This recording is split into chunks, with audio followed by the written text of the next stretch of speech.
YouTube channel Vineet English classes पर आप सभी लोगों का बहुत बहुत स्वागत है। चैनल को लाइक शेयर और सब्सक्राइब अवश्य कीजिए। देखिए, एलटी के इस सीरीज में हम आपको कंपाउंड सेंटेंस आज पूरा पूरा बता देंगे। कंपाउंड सेंटेंस किसे कहते हैं, कंपाउंड सेंटेंस के रूल, और जो सिंथेसिस की सीरीज है वो हमारी समाप्त हो जाएगी एलटी में। और उसके सीरीज के बाद, कंपाउंड के बाद, हम आपको नया टॉपिक शुरू करेंगे। और नया टॉपिक कौन सा शुरू करें ये आप कमेंट बॉक्स में हमको बताइए। सिंथेसिस की सीरीज के बाद नया टॉपिक कौन सा शुरू किया जाए ये आप हमको कमेंट बॉक्स में जरूर बताइए, ठीक है। और कुछ बच्चे कल मेरे पास फ़ोन किए थे, उन्होंने कहा कि सर आपकी स्पीड थोड़ा फास्ट है। देखिए, क्लास में थोड़ा हम फ्लुएंटली वे से पढ़ाते हैं, ठीक है। जैसे क्लास में बहुत सारे बच्चे बैठे रहते हैं, 100-150 के ऊपर, तो उनको फ्लुएंटली वे में पढ़ाने की आदत है। लेकिन हालांकि यूट्यूब पर मैं कोशिश करूंगा कि आपको स्लो पढ़ाऊं। आज आपके बीच में हम उठाए हैं टॉपिक कंपाउंड सेंटेंस, ठीक है। कॉम्प्लेक्स सेंटेंस के समाप्त होने के बाद कॉम्प्लेक्स सेंटेंस जो है वो समाप्त हो गया और आपके बीच में कंपाउंड सेंटेंस उठाए हैं। कंपाउंड सेंटेंस किसे कहते हैं पहले आप तो ये जान लीजिए। कंपाउंड सेंटेंस होते क्या हैं? कंपाउंड सेंटेंस वे होते हैं ऐसे वाक्य जिसमें कोऑर्डिनेट नाम का कंजक्शन आ जाए। ध्यान दीजिएगा मेरी बात को। ऐसे वाक्य जिसमें कोऑर्डिनेट नाम का कंजक्शंस आता है, ऐसे वाक्य जिसमें कोऑर्डिनेट नाम के कंजक्शंस आते हैं, ऐसे वाक्यों को कंपाउंड सेंटेंस कहा जाता है। धीरे धीरे बताएंगे, लेकिन हालांकि धीरे धीरे पढ़ाने की आदत नहीं है, फ्लुएंटली वे में है, लेकिन कोशिश करेंगे। ऐसे वाक्य जिसमें कोऑर्डिनेट नाम के कंजक्शंस आते हैं, ऐसे वाक्यों को कंपाउंड सेंटेंस कहा जाता है। अगर आपसे कोई पूछे कंजक्शन कुल कितने होते हैं तो आप उनको बताइएगा दो। एक होता है सबऑर्डिनेट, एक होता है कोऑर्डिनेट।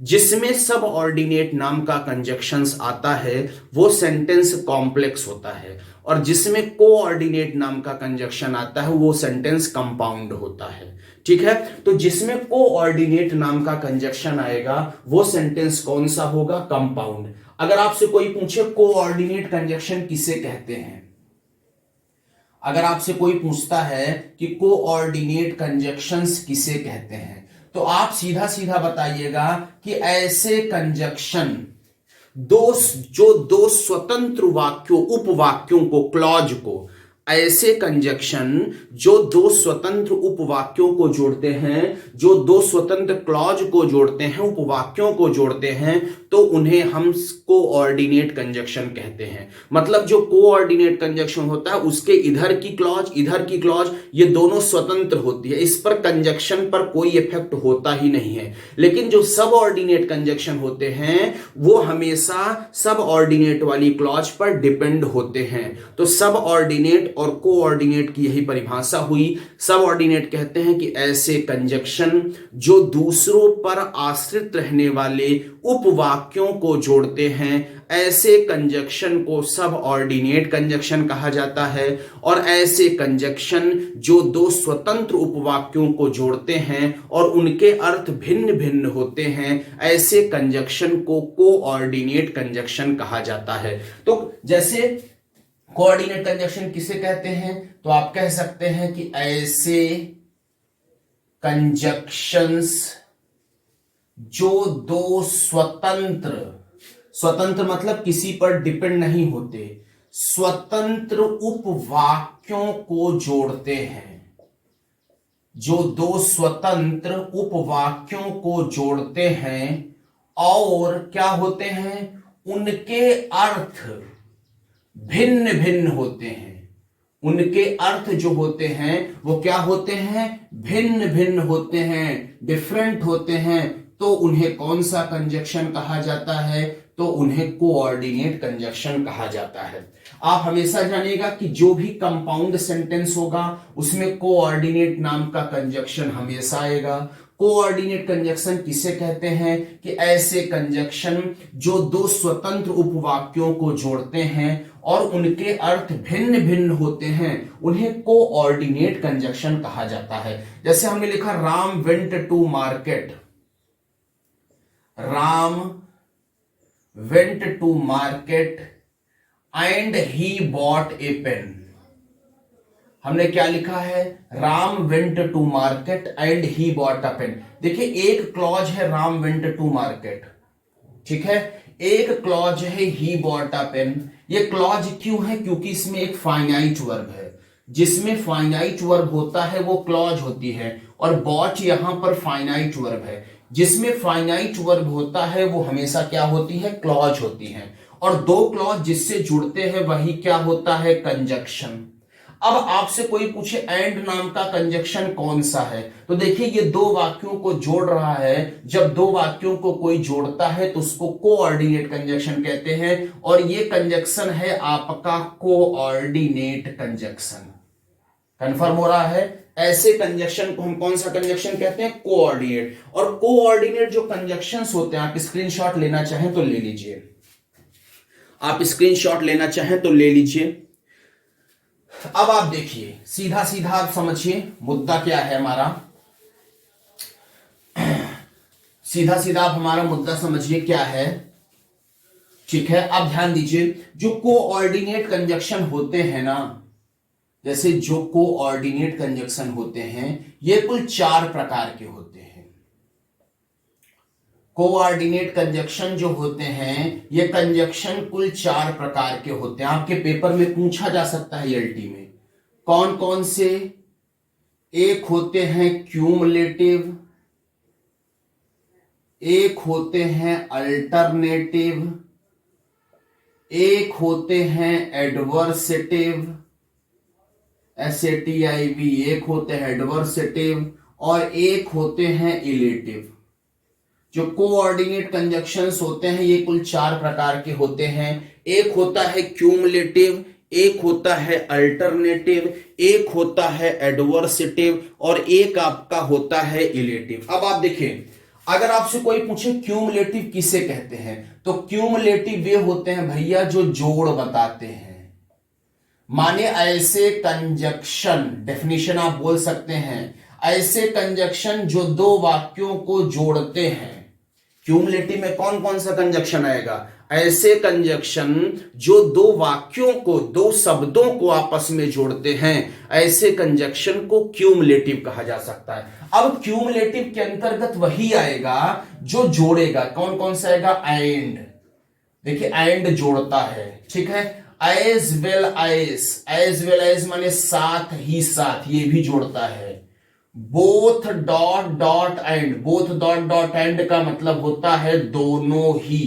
तो बोथ डॉट डॉट एंड भी हमेशा क्या करेगा? जोड़ेगा। यहां कौन सा आता है? Not only dot dot but also. जैसे एंड आता है, एज वेल एज आता है, बोथ डॉट डॉट एंड आता है, not only dot dot but also. ये कंजक्शन कौन से कंजक्शन कहलाते हैं? क्यूमुलेटिव। देखिए ये आपस में जोड़ते हैं, एंड आपस में जोड़ता है Ram and Shyam, as well as भी जोड़ता है Ram as well as Shyam, both dot dot and जोड़ता है both Ram and Shyam, not only dot dot but also भी जोड़ता है। अगर आपसे कोई पूछे not only dot dot but also का मतलब क्या होता है? ना केवल बल्कि। Not only dot dot but also का मतलब क्या होता है? अब देखिए, जो अल्टरनेटिव होते हैं वो हमेशा विकल्प बताते हैं। जो अल्टरनेटिव होते हैं वो हमेशा क्या बताते हैं? विकल्प। विकल्प कौन कौन सा बताएगा? आइदर डॉट डॉट और, नाइदर डॉट डॉट नॉर, और या नॉर। अभी देखिए विकल्प बताएगा। आइदर डॉट डॉट और माने या तो या, नाइदर डॉट डॉट माने ना तो ना, और माने या, नॉर माने ना। ये विकल्प बता रहा है, इसलिए अल्टरनेटिव की श्रेणी में आएगा। किसके श्रेणी में आएगा? अब देखिए एडवर्सेटिव, एडवर्सेटिव का मतलब होता है विरोध बताने वाले, जो विरोध बताते हैं।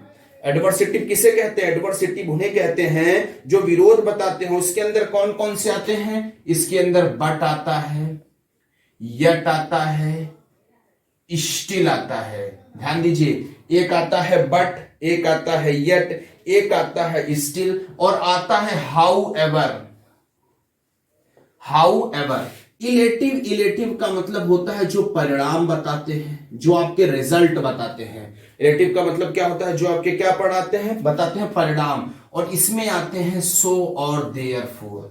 ये कंजक्शन आपके इतने कंजक्शन जहां आएंगे, ये कंजक्शन आपके कहलाएंगे कोऑर्डिनेट। और जहां पर कोऑर्डिनेट सेंटेंस आएगा वो सेंटेंस हमेशा कंपाउंड कहलाएगा।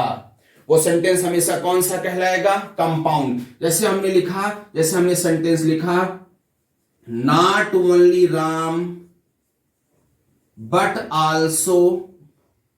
But Shyam also went to market. अब आपसे कोई पूछे ये सेंटेंस कौन सा है, तो not only dot dot but also जहां आएगा सेंटेंस कंपाउंड होगा। कौन सा आएगा, कंपाउंड। हमने जैसे लिखा ही वर्कड हार्ड, और फिर हमने लिखा बट ही फेल्ड। अब आपसे कोई पूछे बट नाम का कंजक्शन कौन सा है, तो कोऑर्डिनेट है, और ये सेंटेंस कौन सा है, कंपाउंड है। ठीक है, तो फिर से देख लीजिए, क्यूमुलेटिव जो जोड़ बताते हैं, and as well as both dot dot and not only dot dot but also. Alternative जो विकल्प बताते हैं, either dot dot or, neither dot dot nor, or या नार। जो एडवर्सेटिव विरोध बताते हैं, बट, यट, स्टिल और हाउएवर। इलेटिव जो परिणाम बताते हैं, सो और देयरफॉर। अगर आप इसका स्क्रीनशॉट लेना चाहें तो आप ले सकते हैं। स्क्रीनशॉट अगर आप लेना चाहते हैं तो आप ले सकते हैं। चलिए, अब हम आपके बीच में कंपाउंड सेंटेंस का पहला रूल रखते हैं। कंपाउंड के बाद कौन सा टॉपिक आपको पढ़ाया जाए, जरूर बताइएगा कमेंट बॉक्स में कि आप कौन सा टॉपिक अभी हमसे पढ़ना चाहते हैं, या हम अपने मन से कोई टॉपिक स्टार्ट करें। चलिए, रूल नंबर 1 पहला है एंड। ध्यान दीजिएगा, रूल नंबर 1 जो है वो पहला रूल आपका कौन सा रूल है, वो आप ध्यान दीजिएगा। जो पहला रूल है वो पहला रूल आपका एंड का है। एंड के नियम से आप कैसे करेंगे, देखिए, अगर पहले वाक्य का उद्देश्य दूसरे वाक्य में हो, पहले वाक्य का पर्पस मतलब उद्देश्य अगर दूसरे वाक्य में हो, तो दोनों वाक्यों को एंड से जोड़िए। जैसे Ram went to market, he bought a pen. Ram बाजार गया, उसने एक कलम खरीदा। तो बाजार किस लिए गया, कलम खरीदने के लिए। तो Ram went to market and he bought a pen. I went to Agra, I saw the Taj Mahal. मैं आगरा गया ताजमहल देखने के लिए। तो क्या होगा, आई वेंट टू आगरा ना, and I saw the Taj Mahal, और मैं ताजमहल देखा। Hari ran fast, he wanted to get the prize. Hari तेज से दौड़ा, वह इनाम को पाना चाहता था। तो तेज से किस लिए दौड़ा, इनाम को पाने के लिए। तो Hari ran fast and he wanted to get the prize. तो जब पहले वाक्य का क्या हो, आप क्या कह सकते हैं, जब पहले वाक्य का उद्देश्य, इसलिए धीरे धीरे आपको बता रहे हैं, जब पहले वाक्य का क्या हो, पर्पस, उद्देश्य कहां पर हो, पहले वाक्य का उद्देश्य दूसरे वाक्य में हो। पहले वाक्य का उद्देश्य, पहले वाक्य का पर्पस कहां हो, दूसरे वाक्य में हो। तो आप क्या कर देते हैं, तो आप दोनों वाक्यों को जो है वो किससे जोड़ेंगे, एंड नाम के कोऑर्डिनेट कंजक्शन से। शायद आपको समझ में आ गया होगा। पहले वाक्य का पर्पस, पहले वाक्य का उद्देश्य कहां हो, दूसरे वाक्य में। तो दोनों वाक्यों को एंड से जोड़ा जाता है। जैसे हमने लिखा राम वेंट टू मार्केट, जैसे मैंने लिखा Ram went to market, he bought a pen, और मैंने कहा इसको कंपाउंड बनाइए, Ram went to market, he bought a pen. तो देखिए, राम बाजार गया, उसने कलम खरीदा। बाजार किस लिए गया, कलम खरीदने के लिए। पहले वाक्य का पर्पस, उद्देश्य दूसरे वाक्य में है, तो कंपाउंड में बदलना है क्योंकि आगे कंपाउंड लिखा है। तो क्या हो जाएगा, राम वेंट टू मार्केट, यहां पर होगा एंड, फिर यहां क्या जाएगा, he bought a pen. Ram went to market and he bought a pen. जैसे I am going to Delhi, जैसे हमने कहा I am going to Delhi, मैं दिल्ली जा रहा हूं, मैं दिल्ली जा रहा हूं, और मैं क्या करूंगा, I will stay there for a week, I will stay there for a week, मैं वहां एक सप्ताह रुकूंगा। मैं दिल्ली किस लिए जा रहा हूं, आप बताओ, वहां पर एक सप्ताह रुकने के लिए। तो पहले वाक्य का उद्देश्य क्या है, दूसरे वाक्य में, तो क्या हो जाएगा, I am going to Delhi, और मैं क्या करूंगा, बोलिए, I will stay there for a week. पहले वाक्य का उद्देश्य दूसरे वाक्य में हो तो दोनों वाक्यों को एंड नाम के कंजक्शन से जोड़ा जाता है।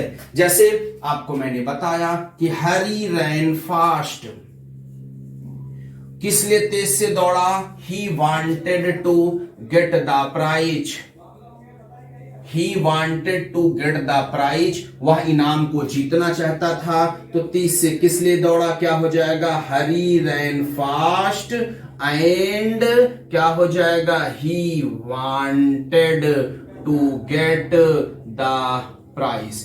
आप बताइए स्पीड सही है, तेज तो नहीं बता रहे हैं, कमेंट बॉक्स में बताइए वीडियो कैसा लग रहा है। आपको वीडियो अच्छा लग रहा होगा, स्पीड भी हमने स्लो कर दी है, स्क्रीनशॉट ले लीजिए। चलिए, एंड, ठीक है। अब दूसरा रूल हम आपको बताए देते हैं, हम आपके सामने एक दूसरा रूल रखे जाते हैं, ठीक है। अब आप देखिए, आपको बट रख देते हैं, यह बहुत पूछा जाता है। देखिए बट का रूल क्या है, अगर दोनों वाक्य एक दूसरे के विपरीत हों, जैसे दो वाक्य लिखा गया है, दोनों वाक्य एक दूसरे के विपरीत हैं, तो दोनों वाक्यों को बट नाम के कंजक्शन से जोड़ोगे। विपरीत कैसे, I worked hard I failed, मैंने कठिन परिश्रम किया, मैं फेल हो गया। तो I worked hard but I failed. I was ill, मेरी तबीयत खराब थी, आई वेंट टू स्कूल, मैं स्कूल गया। तो क्या होगा, I was ill but I went to school. तो बहुत सारे ऐसे सेंटेंस है, अगर दोनों वाक्य एक दूसरे, ही did not work hard he passed, उसने कठिन परिश्रम नहीं किया, वो पास हो गया। तो ही did not work hard but he passed. तो इसका रूल हम लिख सकते हैं, क्या लिख सकते हैं, कि यदि दोनों वाक्य क्या हो, यदि दोनों वाक्य क्या हो, एक दूसरे के कहां हो, यदि दोनों वाक्य एक दूसरे के विपरीत हों, तो आप क्या करते हैं, तो आप दोनों वाक्यों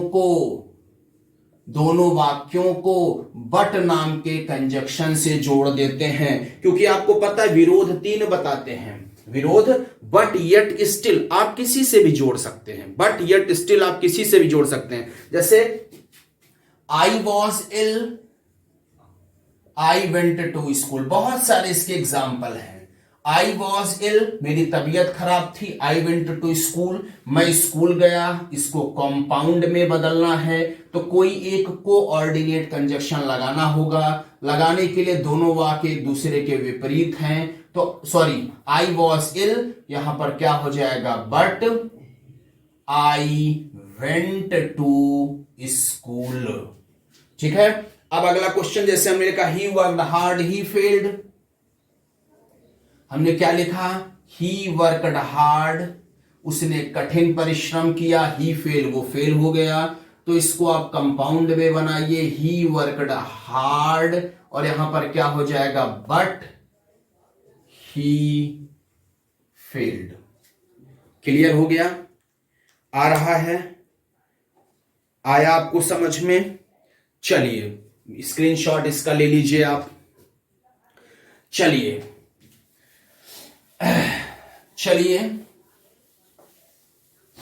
एक क्वेश्चन आपसे पूछ लेते हैं, एक प्रश्न का जवाब आप हमें देते जाइएगा। जो आई के ऊपर बिंदी और जे के ऊपर जो ये बिंदी लगती है, इसको इंग्लिश में क्या कहते हैं, टेल मी। आई और जे के ऊपर ये जो बिंदी लगती है इसको क्या कहते हैं, और मार्क ऑफ एक्सक्लेमेशन के नीचे जो बिंदी लगती है इसको क्या कहते हैं। अगर आपको पता है तो बताइए, अन्यथा कल के वीडियो में हम इसको बताएंगे। आई के ऊपर जे के ऊपर जो बिंदी लगती है उसको क्या कहते हैं, और मार्क ऑफ एक्सक्लेमेशन के नीचे जो बिंदी लगती है इसको क्या कहा जाता है। ठीक है, तो क्या कहा जाता है इसको आप जरूर बताइएगा। ठीक है, एक क्वेश्चन मेरे दिमाग में था तो मैंने पूछ लिया आपसे। ठीक है, अगला एज वेल एज, साथ ही साथ। एज वेल एज का मतलब क्या होता है, साथ ही साथ। ठीक है, अब आप मेरी बात को गौर से सुनिए। जब दो वाक्य लिखे हैं, जैसे आपने एक पोयम पढ़ा है सिंपैथी, क्लास 9th में आपने पोयम पढ़ा है सिंपैथी। देखिए, सिंपैथी नाम की पोयम में पहले एक आदमी आता है और वो एक आदमी उसको पैसा दे के चला जाता है। ये दोनों वाक्य एक जैसे नहीं हैं। आपकी कोई सहायता भी करे और आपको कोई चाय भी दे, 10 रुपए दे, साथ ही साथ कोई काम करे। ठीक है, जैसे कि मैं आपकी मदद भी करूं, साथ ही साथ मैं आपको 10 रुपए दूं, तब आप एज वेल एज का कंजक्शन का यूज कर सकते हैं कंपाउंड में। जैसे राम के साथ श्याम भी गया ना, तो जब दोनों वाक्य क्या हैं, जब कह सकते हैं आप कि जब दोनों वाक्य क्या हो, जब दोनों वाक्य एक जैसे हों। समझ में आ गया होगा आपको, समझ में आया होगा कि जब दोनों वाक्य एक जैसे हैं तो आप दोनों वाक्य को एज वेल एज से जोड़ सकते हैं। जैसे हमने लिखा ही गेव मी एडवाइस, हमने लिखा ही गेव मी एडवाइस, और हमने लिखा ही आल्सो हेल्प्ड मी। उसने मुझे 2 काम किया, उसने मुझे सलाह दिया, वो उसने मेरी मदद भी की। तो सलाह देने के साथ साथ उसने मेरी क्या की, मदद भी की। तो क्या हो जाएगा, ही गेव मी एडवाइस ना, और यहां पर क्या होगा, as well as he helped मी।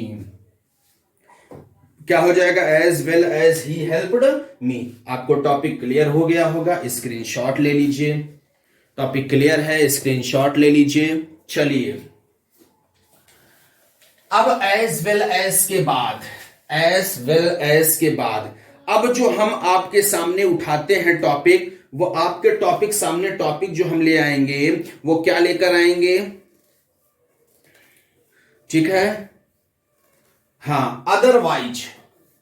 एक कंजक्शन आपके सामने और रखते हैं हम, एक कंजक्शन आपके सामने और रखेंगे, अदरवाइज। देखिए, अदरवाइज कहां रखा जाता है, अदरवाइज वहां रखा जाता है कि जब पहला वाला सेंटेंस इंपरेटिव में हो। ध्यान दीजिएगा, जब पहला सेंटेंस, ध्यान दीजिए, हमने आपको बताया था, सुन लीजिए, जब पहला सेंटेंस इंपरेटिव में हो और दूसरा सेंटेंस फ्यूचर में हो तो दोनों वाक्यों को अदरवाइज से जोड़ा जाता है। अब हमने आपको पुराने रूल में बताया है इंपरेटिव सेंटेंस किसे कहते हैं, जो सेंटेंस वर्ब फर्स्ट फॉर्म से शुरू हो, डू नॉट से शुरू हो, प्लीज से शुरू हो, प्लीज डू नॉट से शुरू हो और लेट से शुरू हो, सेंटेंस इंपरेटिव कहलाते हैं। बता चुके हैं हम आपको। तो आइए इसको ब्लैक बोर्ड पे लिख दिया जाता है। क्या क्या लिखा गया कि यदि पहला वाक्य कहां हो, यदि पहला वाक्य कहां हो, यदि आपका पहला वाक्य इंपरेटिव सेंटेंस में हो, पहला वाक्य कहां हो, इंपरेटिव, और क्या हो, और दूसरा वाक्य कहां हो, फ्यूचर में, तो क्या करते हैं, तो कुछ नहीं करते हैं, दोनों वाक्यों को अदरवाइज से जोड़ देते हैं। जैसे हमने लिखा work hard you will fail, work hard you will fail, compound बदलना है, कठिन परिश्रम करो अन्यथा तुम फेल हो जाओगे। तो पहला वाक्य इंपरेटिव में है, आप देख रहे हो, वर्क हार्ड इंपरेटिव है क्योंकि वर्ब की फर्स्ट फॉर्म से शुरू है। आप बताइएगा हार्ड क्या है, आप हमें बताइएगा पार्ट्स ऑफ स्पीच में हार्ड क्या है। एक प्रश्न और, वर्क हार्ड में पार्ट्स ऑफ स्पीच में हार्ड क्या है, जरूर बताइएगा। तो क्या हो गया, work hard otherwise you will fail, कठिन परिश्रम करो अन्यथा तुम फेल हो जाओगे, है ना। Do not eat too much, do not eat too much, और क्या हो जाएगा, यू विल फॉल इल, ज्यादा मत खाओ अन्यथा बीमार पड़ जाओगे। तो क्या हो जाएगा, do not eat too much otherwise you will fall ill. ये जरूर बताइएगा हार्ड क्या है, क्योंकि कभी कभी क्वेश्चन में ऐसे पूछ लेता है, ही वर्क्स हार्ड, हार्ड क्या है। ठीक है, स्क्रीनशॉट ले लीजिए। चलिए अगला मिटा दें। चलिए अगला क्वेश्चन, अगला क्वेश्चन है आपका, अगला रूल है आइदर डॉट डॉट और का। अगला आपका जो एग्जाम्पल है वो कौन सा एग्जाम्पल है, अगला आपका एग्जाम्पल है आइदर डॉट डॉट और का। ध्यान दीजिए, इसमें क्या रूल है, अगर दोनों वाक्य इंपरेटिव में हो, आइदर डॉट डॉट और का रूल क्या है कि अगर दोनों वाक्य, पहला वाक्य इंपरेटिव में हो और दूसरा वाक्य भी इंपरेटिव में हो, तो दोनों वाक्यों को आइदर डॉट डॉट और नाम के या और नाम के कंजक्शन से जोड़ देते हैं। ठीक है, तो क्या कह सकते हैं कि यदि दोनों वाक्य, पहला वाक्य दूसरा वाक्य, यदि दोनों वाक्य कहां हो, इंपरेटिव में, यदि दोनों वाक्य इंपरेटिव में हो, पहला वाक्य भी इंपरेटिव में लिखा हो और दूसरा वाक्य भी कहां लिखा हो, इंपरेटिव में लिखा हो, तो दोनों वाक्यों को हम किससे जोड़ेंगे, आप बताइए, आइदर डॉट डॉट और से। चाहे आइदर डॉट डॉट और से जोड़ दीजिएगा या और से। अगर पहला वाक्य और दूसरा वाक्य दोनों इंपरेटिव सेंटेंस में हुए, तो दोनों वाक्यों को आप आइदर डॉट डॉट और से जोड़ना, या और come at all, sorry, come in time, come at all। कहा कंपाउंड बनाओ, कम वर्ब की क्या है बोलिए, फर्स्ट फॉर्म, कम क्या है, वर्ब की फर्स्ट फॉर्म। तो क्या हो जाएगा, दो बना सकते हो, चाहे इसको आइदर से बना दीजिए आप, आइदर कम इन टाइम और कम एट ऑल, चाहे आइदर डॉट डॉट और से बना दीजिए और चाहे और से बना दीजिए, कम इन टाइम और कम एट ऑल। कंफर्म हो रहा है, come in time come at all, clear हो गया है, स्क्रीनशॉट ले लीजिए। चलिए अगला रूल आपके सामने हम रखना चाहते हैं, नाइदर डॉट डॉट नॉर। अगला रूल हम आपके सामने क्या रखना चाहते हैं, अगला रूल हम आपके सामने रखना चाहते हैं नाइदर डॉट डॉट नॉर का। अब मेरी बात को गौर से सुनिए, इसका क्या रूल है कि यदि दोनों वाक्य, यदि जो दोनों वाक्य हैं वो दोनों वाक्य निगेटिव में हो, याद रखिएगा नहीं तो भूल जाएंगे, नोट्स बनाते चलिए। यदि दोनों वाक्य निगेटिव में हो तो आप नाइदर डॉट डॉट नॉर का प्रयोग कर देना। अगर दोनों वाक्य निगेटिव में है तो आप किसका यूज करना, नाइदर डॉट डॉट नॉर का। लेकिन एक बात याद रखना, क्या कि नाइदर के बाद की क्लॉज हमेशा अफर्मेटिव में और नॉर के बाद की क्लॉज हमेशा अफर्मेटिव में लिखी जाती है। नाइदर के बाद की क्लॉज हमेशा कहां लिखोगे, अफर्मेटिव। जैसे ये सेंटेंस हमेशा गलत माना जाता है कि neither he did not right nor he did not sleep. ये सिंटैक्स, अभी सिंटैक्स पढ़ाया जाएगा, एरर उसमें हिसाब से गलत माना जाता है। क्यों, neither he did not right नहीं होता, ये निगेटिव में नहीं हो सकता, इसको अफर्मेटिव में बदलना पड़ेगा। Neither he did not right का क्या हो जाएगा, ही रोट, क्योंकि डिड नॉट हटाएंगे तो यहां वर्ब की सेकंड फॉर्म जाएगी और यहां पर जाएगा नॉर ही और स्लीप का होगा स्लेप्ट। अब ये एग्जाम्पल इसका सही है, सही है, तो ये इसके हिसाब से। तो कंपाउंड का एक एग्जाम्पल देख लेते हैं, डू नॉट बीट हिम, उसको मत मारो, डू नॉट अब्यूज हिम, उसको गाली मत दो, सेंटेंस कंपाउंड जाएगा। तो क्या हो जाएगा, इसको दो हिसाब से बना सकते हैं। सबसे पहले आप रखेंगे आप या तो नाइदर बीट हिम, अफर्मेटिव बनाए, नॉर अब्यूज हिम, ठीक है। या ऐसे बना सकते हो, do not beat him nor abuse him. Clear हो गया। जैसे हमने यहां लिख दिया he did not steal the money और he did not know the thief. हमने लिखा he did not steal the money, तो क्या हो जाएगा ही, सॉरी पहले नाइदर से बना दीजिए, क्या हो जाएगा नाइदर ही। अब यहां पर वर्ब की second form stole the money, neither he stole the money. फिर यहां पर क्या हो जाएगा नॉर ही, नो का second form new the thief. Screenshot ले लीजिए, स्क्रीनशॉट ले लीजिए। चलिए स्क्रीनशॉट ले लीजिए। थोड़ा वीडियो लंबा हो रहा है, कोई नहीं, एक रूल और बचा है, वही आपको बताए जाते हैं। कौन सा टॉपिक शुरू किया जाए कमेंट बॉक्स में जरूर बताइए। चलिए अगला हम आपको लेते हैं सो। सीधा सीधा देखिएगा कि सो मतलब परिणाम। यदि पहले वाक्य का परिणाम कहां हो, बोलिए कहां हो, यदि पहले वाक्य का परिणाम दूसरे वाक्य में हो तो किससे जोड़ोगे भैया, तो आप किससे जोड़ेंगे सो से। पहले वाक्य का परिणाम दूसरे वाक्य में हो तो दोनों वाक्यों को सो से जोड़ देना।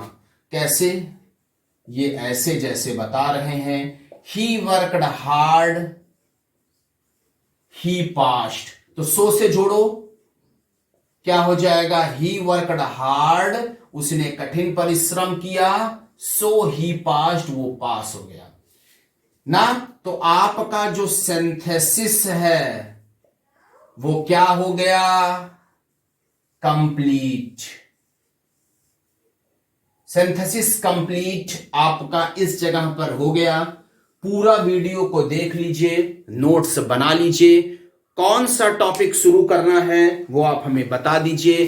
Transformation, narration, syntax, subject verb agreement, punctuation, LT का कोई भी टॉपिक, ठीक है, आप बताइए, हम उसको शुरू कर देते हैं और आप अच्छे से अपनी तैयारी करिए। Best of luck. चैनल को लाइक शेयर और सब्सक्राइब जरूर करिए। Thank you.